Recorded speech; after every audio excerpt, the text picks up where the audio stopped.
At geographic miniature ibinida ng mga estudyante ng isang kolehiyo sa San Carlos City, Pangasinan. Silipin sa report ni Jasmine Gabriel Galban.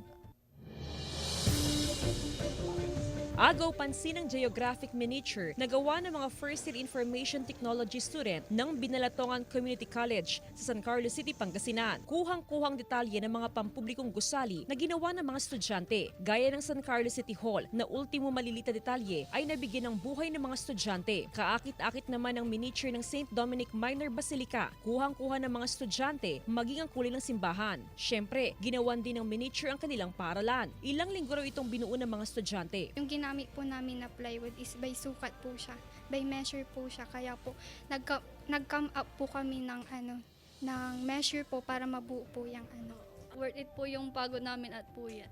Yung mga ganito sa math kasi na-apply nila yung natutunan nila lalo na sa geometry na topic nila sa akin.